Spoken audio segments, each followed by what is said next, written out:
Serigne Malick Faye, président de l'amicale des élèves et étudiants ressortissants de la commune de Pambal, président de la du comité chargé de la bitumage de la route Tivaouane Pambal Darou Alpha. En fait, lu ñu fi boole tey mooy dañoo génn ci ay activités yu bari. Dafa am plan d'action boo xamante ni dañ ko tëraloon ñu koy doxal ba gàmmu gi passé yaakaar naa képp koo xamante ni ñëwoon nga gàmmu romb nga télé Pambal bi. Gannaaw bu ñu defee suñu activité yooyu noonu ba pare dañoo am ay réponses ci rapport du ministère des infrastructures génnee concernant budget ordinaire 2019 ñu jëlee ko nag fi ñu ko war a jëlee ci rapport boobu nag dañ cee tudd tali Pambal mais nuñ ko tuddee nekkul franchement li nga xamante ni moom la waa Lexaar Pambal doon xaar nekkuloon loolu la population Pambal doon xaar ci ñoom parce que tali bi dafa nekk loo xamante ni priorité la ci dëkku Pambal mais notamment ci commune de Noto ak commune de Morolan yi nga xamante ni moom la affecté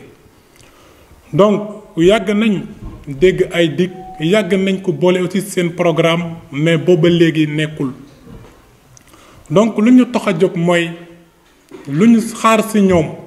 li waa Lexaar Pambal xaar ci ñoom li waa Noto Guy Jëma xaar ci ñoom ñi waa Morolan xaar ci ñoom mooy le bitumage de la route Tivaouane Pambal Darou Alpha te du nekkul loo xamante ni mën na xaar parce que depuis 1960 ba léegi ñu ngi xaar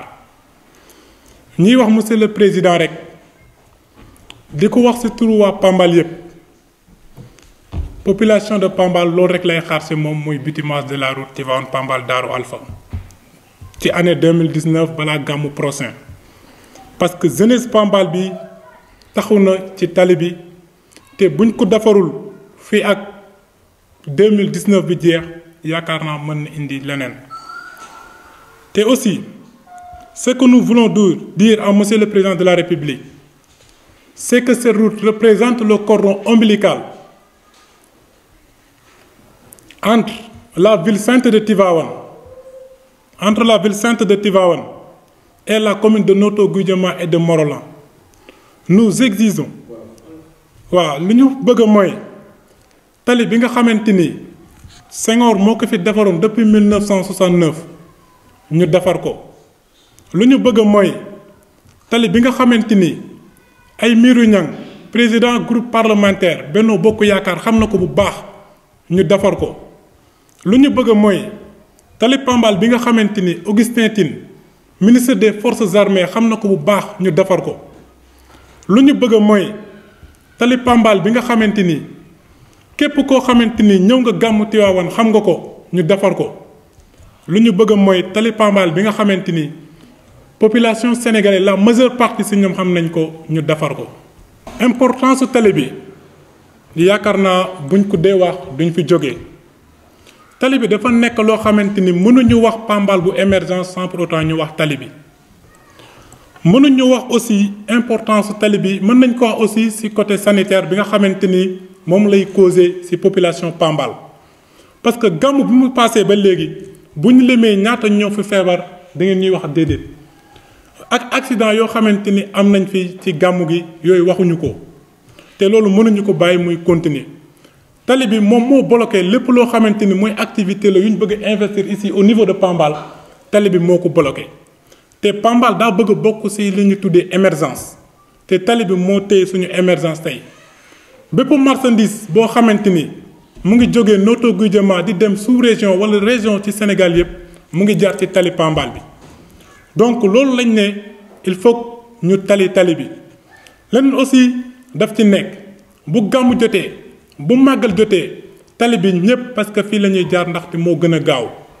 donc importance tali bi yaakaar naa ñun waa Pambal moo ñu tere développé moo ñu tere dugg ci émergence te moom lañ bëgg ñu defar ko. dëkk Pambal juddoo Pambal tudd bu Lamane Faye ñu gën ko xam ci Baye Lamane Faye artiste en même temps communicateur traditionnel juddoo ci réew mi li may bëgg a xam mooy daanaka étudiants yi wax nañu daanaka wax jëpp xanaa mag daa baax ci jotaayu gone ndax li mu fekkee li ma dundee la en 1960 ba tey laa wax ak tey fi ñu koy wax 59 ans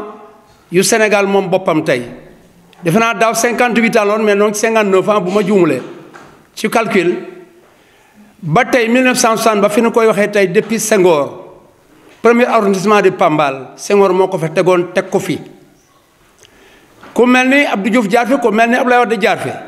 ba tey ci ki nga xam ni kay moom la yàlla teg réew mi ci loxoom mooy Macky Sall le président de la République du Sénégal nekk père de la nation sénégalaise tey loolu la yàlla dogal ci loxoom tey waaye nit ki nag ki nga xam ne moo nekk tey soo maree mbaa nga xiif te mu yor waañ ci moom ngay mën a waxal li may wax muy télé bi tey bokk nekk nañu citoyen sénégalais yoon yi dañu bokk ci réew mi ci marché yi ak ci baraas yi télé bi lan la jamono màggal xale yi nañ ko baare jamono gàmmu baare nañ ko veye gàmmu gi mais veye baraas bi jublu ci woon leen lu dul maanaam fàttali nguur gi seen marché bi nekkoon le 16 ca Pambal loolu lañ doon fàttale parce que nit bu fekki da ngaa wax ak moom tontuwu la war nga ko ne fàttale naa la ma xanteewoon ak moom mooy télé Pambal mooy sunu objectif moom mooy sunu problème tey télé bi nañ ko goudron ne accident yi fe ne buñ ko doon recensé wane ko ci këyit dana jéggi dayoo te dama jàpp ne état bu perte benn bakkan rek war na ko metti rawatina ay bakkan ak accident yu nii dañuy dama yoo xam ni du ñu am benn assurance bu leen mën a assuré kon ma wax ni président de la république fi muy geesu ci Sénégal yépp Pambal moo gën a jege presque 19 kilomètres 500 au total diggante Tivaouane Pambal Daaru Alpha màggal télé bi lañu soxla gàmmu télé bi lañu soxla pèlerinage Popenguine télé bi lañu soxla ay gëm ko yàlla ak baykat ay liggéeykat ñoo fi nekk tey mu nekk gox boo ne bi am na ressource bu baax a baax carrière yaa ngi fi Notto Gouye Diama Morolan télé bi ñun ñoo ko bokk ak ñoom du ñun donc pour télé Pambal bu ñu koy wax tey du Pambal seulement maanaam pour le Sénégal moo tax ñuy wax parce que yoon benn gox moomu ko parce que président de la République bu doon jaar fii tey ci télé bi ci lay jaar na xam ni télé bi baaxul waaye protocole am duñ ko fi jaarale parce que poussière bi kon day soj noonu ñiy soj nag ci réew mi la ñu bokk juddu bokk ci réew mi soxla ñu goudronel ñu télé bi parce que le 13 février 2018 la ku baax ki mooy soxnam su baax soosu mooy Marième Faye Sall bi mu ñëwee village de Mbaraglu Daali di Njalkeñ ci destination ko arrondissement Pambal keroog yóbbante naa ko ci président de la république ne ko yaa fi jaaral sa bopp yaa gisal sa bopp bu fi député jaarul jaar nga fi soo fi président jaarul jaar nga fi en tant que soxnam mën nga représenter président de la république ci lu ne ci sa gis-gis boo ñibbee di nga yëg ni jaar nga ci rang-rang bu bon jàpp naa ne ñoom bañ demee ba Kaadaan dëkk bu ñuy wax Kaadaan bokk ci commune de Pambal 6-4 tamit am na ca oto bu am problème ngir yoon wu bon kon ba ma ko waxee loolu it ma ne ko dëkk bi nga ñëw di dëkk ko fayeen monté fa plaque solaire defal leen tranga mat nga sa awa borom kër noo ngi lay gërëm noo ngi lay sant dëkk ba tey weex na tal guddi jot nañu plaque solaire yu baax a baax lu tolloog presque 30 plaque ak seeni bagage ak ay télé kon ndaw si il faut ñu remercier ko parce que mat na daw borom réew mi mais mat na itam soxna borom réew mi te mat nekk na ndeyu gox Marième Faye Sall noo ngi koy gërëm di ko sant ci taxawaayam la mu defoon bu fekkee mi ngi seetaan presse bi noo ngi koy fàttali la mu defoon soxlaat na noo leneen lépp loolu nit nag bu maree fandaal nekk rek lay jëmee gémmuñam nit bu xiifee fëcc waañ nekk lay jëmee kanamam waaye nit bu jaxlee dafa war a yuuxu jëmee ca fa mu yaakaaree wallu kon président de la république Macky Sall ñi ngay sédd fi ngay séddale fi sa baaraam jëm boole ca Pambal nit yi diine ñoo fi nekk di ay baykat du séeréer dong pël naar njaago séeréer joolaa askan yépp fi nekk ak tukulóor bon du ñu ne séeréer la fépp la Pambal gi nag mooy Pambal soxla nañu goudron bi président de la république lépp looy séddalee sóoraale ca Pambal président Macky Sall xettali nu te yàlla tax obligé wuñ la wañaaruñ sa loxo mais dañ laa laaj lu nu moom defal sa devoir nga xettali nu Pambal gi nga tabax goudron bi balaa gàmmu diwen balaa màggal nu jaar ca goudron te nag damay wax ne Macky dafa am lu des d'ici 3 mois ou 4 mois am na lu lay xaar mais am na lu nuy xaar nit nag bu demee bay jaamu yàlla daa yaakaar ajana danoo bëgg sax ajana bu nga booloñ ci nga booleñ ci muy tëli merci beaucoup kon nag mbooloo mi jërëjëf. Je m'appelle Moussa Thiaw, étudiant à l'université Cheikh Anta Diop de Dakar, membre de la commission sociale et pédagogique de l'amicale des élèves et étudiants ressortissants de l'Akhar Pambal. À son Excellence M. Macky Sall, président de la République du Sénégal, au ministre des Infrastructures, des Transports terrestres et du Désenclavement, aux autorités administratives, aux personnes intéressées. Dans le cadre du suivi de notre plan d'action, nous revenons à la charge pour alerter et aviser l'ensemble des autorités qui ont en charge l'urbanisation, l'habitat, l'équipement et les transports, notamment le ministre des Infrastructures, des Transports terrestres et du Désenclavement. En effet, parce qu'il est ministre, nous devons lui rappeler qu'il est dépositaire d'un sacerdoce pour tous. Nous avons été informés par des voies autorisées, après maintes actions posées par les populations de Pambal, de la prise en charge de nos préoccupations, à savoir le bitumage de l'axe Tivaouane-Pambal-Daro Alpha, qui est inscrit dans le cadre des projets et programmes de son ministère, dont l'achèvement est prévu en décembre 2018.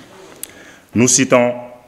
le communiqué de l'Assemblée nationale de la 13e législature de la session ordinaire unique 2018-2019 du rapport fait au nom de la Commission de l'urbanisme, de l'habitat, de l'équipement et des transports sur le projet de budget 2019 du ministre des Infrastructures, des Transports terrestres et du Désenclavement. Si tant est que nous sommes des Sénégalais à part entière, alors nous sommes au regret de n'avoir que cela comme réponse à nos attentes. C'est pourquoi nous vous demandons, nous, citoyens de Pambal, d'accélérer la cadence, car, vous le savez, il n'y aura pas de Pambal émergent sans que les autorités que vous êtes prennent leur part active, comme ça se fait ailleurs. L'importance et l'intérêt qu'a cette piste ne sont plus à démontrer. Lors des grandes manifestations religieuses de Touba et de Tivaouane, les dégâts sont insupportables par les populations de Pambal. Durant les 12 mois de l'année,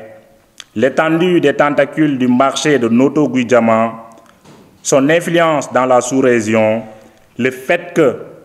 cette piste soit la seule non bitumée qui mène des autres régions à la cité religieuse de Tivaouane, témoigne de l'urgence qu'il lui faut accorder. À vous, nous disons, bitumer cette piste, c'est sortir Pambal de léthargie originelle. Bitumer cette piste, c'est sauver les populations de Pambal. Bitumer cette piste, c'est faire entrer Pambal dans l'ère de l'émergence. Bitumer cette piste, c'est avoir tout l'électorat de Pambal. Merci de votre aimable attention.